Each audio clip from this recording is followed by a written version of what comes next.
好，跟住落嚟咧，我哋係介紹點樣新增一個產品。喺 Product 咧嗰度咧，我哋要揾 Add New，撳咗落去之後咧，我哋就可以開始新增一個產品啦。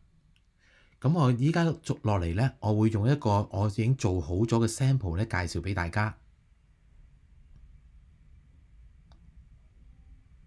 咁呢個 sample 入邊咧，其實你一開始嘅時候，你會見到三個掣，一個叫 Catalog，一個叫 Virtual，一個叫 Downloadable。Catalog 嘅意思即係話咧，其實我唔會喺度咧做交易嘅，我會人哋詢問我電話啊或者各方面詢問完之後，大家去再 make deal 嘅。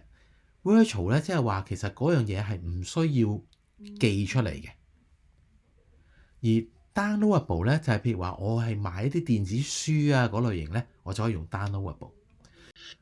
好啦，跟住咧我哋咧就寫上我哋呢個產品嘅名稱啦，再嚟就係寫價錢。咁如果你話我想有個 discount 嘅，咁我喺隔離寫翻啦。譬如話呢間 sample 入邊咧就係話68同60蚊嘅分別。跟住落嚟咧，我哋寫翻一個短嘅敘述。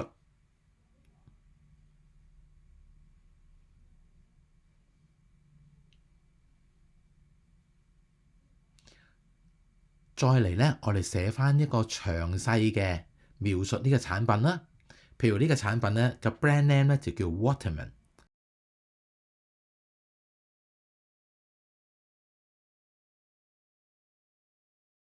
好啦，喺右手邊，我哋咧就會有可以輸入啲圖片。再嚟嘅話咧，我哋分翻類，佢哋到底係分邊個類別嘅咧？如果呢度都冇類別嘅話，其實你可以自己加入去嘅。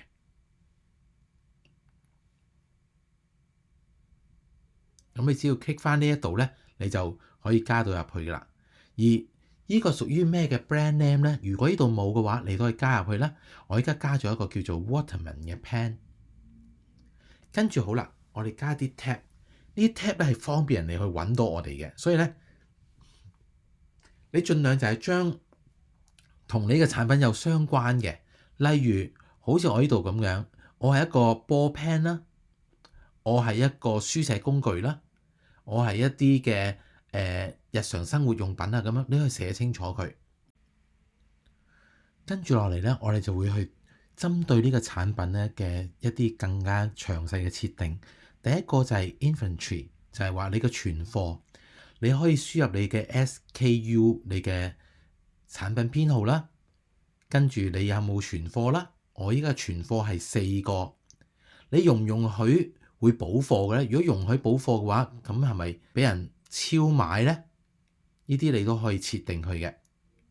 第二個就係話一啲 shipping，你要將你嘅產品嘅重量寫上去啦。好似我依家係1kg，你嘅長闊高，再嚟嘅就係你嘅 shipping class。